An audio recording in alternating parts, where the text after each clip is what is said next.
बहुत ही ज़्यादा गहरा प्रभाव पड़ता है। ऐसे घरों के बच्चे हमेशा चिड़चिड़े, गुस्सैल और फ्रस्ट्रेटेड, बहुत ज़्यादा ही इरिटेटेड होते हैं वो बच्चे। पता है कि जब आपके घर का एटमॉस्फेयर ऐसा होगा तो वो ऑटोमेटिकली बच्चों के नेचर में आएगा ही आएगा। आप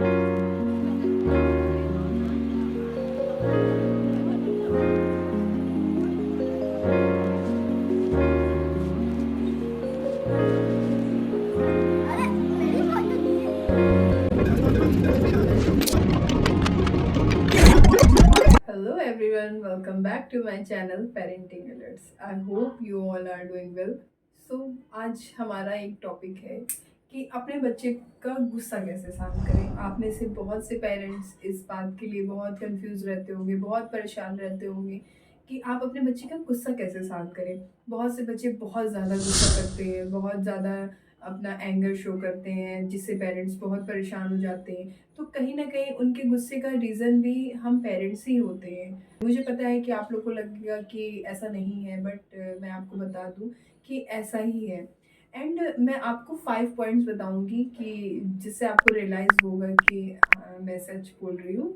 तो पहला पॉइंट ये है कि अपने बच्चे से कम्युनिकेट करते रहें हमेशा। अपने बच्चे से कम्युनिकेशन लेवल हमेशा अपना बना के रखें। जब आप अपने बच्चे से हमेशा बात करते रहेंगे, कम्युनिकेट करते रहेंगे, बच्चों की चीज़ों के बारे में पूछते रहेंगे, बच्चे क्या कर रहे हैं, कहाँ जा रहे हैं, इन सब के बारे में अगर आप ऑलवेज़ अवेयर रहेंगे, हम अपने बच्चों से कम्युनिकेट करते रहते हैं, उनसे बराबर कन्वर्सेशन करते रहते हैं, तो कहीं न कहीं हम अपने बच्चों की ही हेल्प कर रहे होते हैं। आपको अपने बच्चों के बारे में सारी नॉलेज होती है कि बच्चे क्या कर रहे हैं, कहाँ जा रहे हैं। किसी प्रॉब्लम में होते हैं तो कभी-कभी बच्चे पेरेंट्स से बताने में घबराते हैं, हेजिटेट होते हैं। तो जब आप हमेशा उनसे कन्वर्सेशन करते रहेंगे, कम्युनिकेट करते रहेंगे, हमेशा ही उनसे बातें करते रहेंगे, आप अपने मन की बात बताएँगे, बच्चे अपने मन की बात बताएँगे, सो डेफ़िनेटली आप उनके मन की तकलीफ़ें, उनके मन का ऐसा कॉर्नर जो कभी हार्ड होता है, कभी सॉफ्ट होता है, तो वो सब आप जान पाएँगे। और बच्चे कभी प्रॉब्लम में फँसते हैं तो पेरेंट्स को नहीं बताना सही समझते हैं, उन्हें लगता है कि पेरेंट्स मुझे नहीं समझेंगे। तो अगर आप बराबर कम्युनिकेशन लेवल अपना बना के रखोगे तो बच्चे बिल्कुल भी हेजिटेट नहीं होंगे और बच्चे आपसे अपनी प्रॉब्लम शेयर करेंगे, जिसकी वजह से आप उन प्रॉब्लम्स का सॉल्यूशन आप अपने बच्चों को निकाल के दोगे। So second point is this कि ओवर पैम्परिंग। जब हम अपने बच्चे को ओवर पैम्पर करते हैं ना, तो गुस्से का सबसे बड़ा रीज़न एक ये भी होता है। ओवर पैम्पर हम अपने बच्चे को कैसे करते हैं कि हम अपने बच्चे को कभी ना नहीं बोलते। उनकी सारी ख्वाहिशें, उनकी सारी इच्छाएँ पूरे करते जाते हैं। बच्चा जो माँगता है, जो कहता है, हम वो हाँ और देते जाते हैं। उस चीज़ में हाँ और उस चीज़ को पूरा करते जाते हैं। तो बच्चे को ना सुनने की आदत नहीं होती है। अगर आपका बच्चा कुछ भी आपसे डिमांड रख रहा है और आपने इंस्टेंट उस डिमांड को कंप्लीट कर दिया, पूरा कर दिया, बच्चे ने कभी भी किसी भी चीज़ की ख्वाहिश रखी और उसे आपने तुरंत ही सुन के उस चीज़ को पूरा करा, तो उसमें बच्चा बिगड़ जाता है और बच्चे को ना सुनने की आदत नहीं रहती। इन फ्यूचर कभी आपने मजबूरी में भी जब ना बोला, तो उसका रिज़ल्ट ये होगा कि बच्चे को जब ना सुनने की आदत ही नहीं है, तो ज़ाहिर-सी बात है कि बच्चा गुस्सा करेगा ही करेगा। तो आपको अपने बच्चे की लाइफ़ में और अपनी लाइफ़ में हाँ और ना का बैलेंस बना के रखना पड़ेगा। अदरवाइज़ यही रिज़ल्ट होगा कि बच्चा गुस्से से लाल होगा जब आप कभी भी ना कहोगे। मुझे पता है कि ना करना, जब किसी चीज़ को हम इंस्टेंट दे सकते हैं अपने बच्चे को, तो उस चीज़ के लिए ना करना नहीं अच्छा लगता। आपको खुद को नहीं अच्छा लगेगा, पेरेंट्स को खुद को नहीं अच्छा लगता है, बट इस चीज़ का बैलेंस आपको बना के रखना पड़ेगा। So third point is this frustration.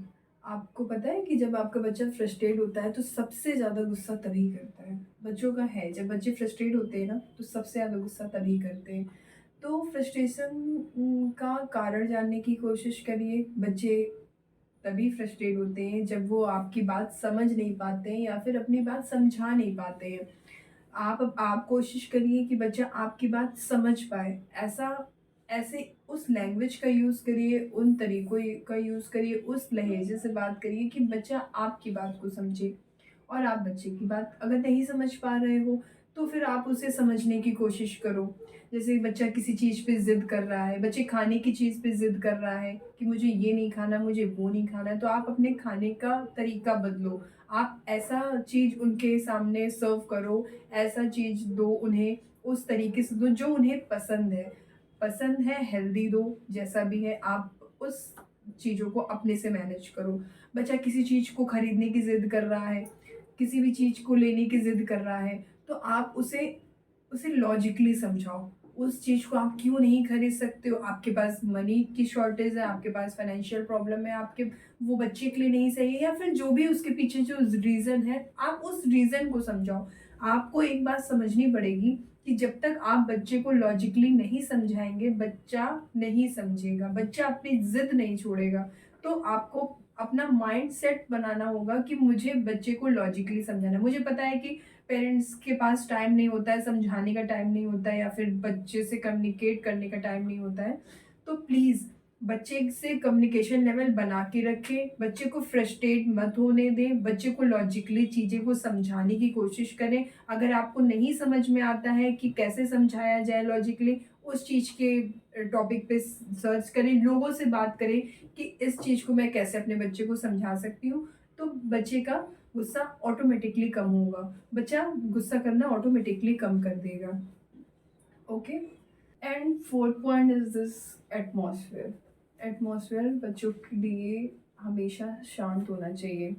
आपका घर का एटमॉस्फेयर ऐसा नहीं होना चाहिए कि हमेशा घर में कलेश बना रहे, हमेशा घर में लड़ाई झगड़े मचे हुए हैं, और इन सब चीज़ों का बच्चों पे बहुत गहरा प्रभाव पड़ता है, बहुत ही ज़्यादा गहरा प्रभाव पड़ता है। ऐसे घरों के बच्चे हमेशा चिड़चिड़े, गुस्सैल और फ्रस्ट्रेटेड, बहुत ज़्यादा ही इरिटेटेड होते हैं वो बच्चे। पता है कि जब आपके घर का एटमॉस्फेयर ऐसा होगा तो वो ऑटोमेटिकली बच्चों के नेचर में आएगा ही आएगा। आप प्लीज़, अगर आपको ये पता है, अगर आपको ये लगता है कि इस टॉपिक को लेके अगर हम अपने घर में इस टॉपिक को लेके बात करेंगे, जिन टॉपिक पे लड़ाई झगड़े हो सकते हैं, जिसमें इश्यू हो सकते हैं, तो प्लीज़ आप उन टॉपिक को तब डिस्कस करें जब आपका बच्चा या तो फिर सो रहा हो अपने रूम में, या स्कूल में हो, या ट्यूशन या कोचिंग कहीं ऐसी जगह हो जहाँ तक उस बच्चे के कान में आवाज़ ना जाए, उस बच्चे तक ये बातें ना पहुँचे। आपकी लड़ाई झगड़े की, आपके तू-तू मैं-मैं की, किसी भी चीज़ों की ऐसा इफ़ेक्ट बच्चों पे ना पड़े जो गलत है। अदरवाइज़ बच्चे बहुत फ्रस्ट्रेटेड और बहुत ही गुस्सैल होंगे, उस पे आप कुछ नहीं कर सकते हो। अगर आपके घर में कलेश मचा रहता है, तो बच्चे ऐसे होने ही होने हैं, आप उसका कुछ भी सॉल्यूशन नहीं निकाल सकते हो। And fifth point is this activity. ये ऐसे बच्चों को ही नहीं करानी चाहिए जो गुस्सा होते हैं, या फिर चिड़चिड़े होते हैं, या बदतमीज़ होते हैं। ये सभी पेरेंट्स को अपने बच्चों को कराना चाहिए।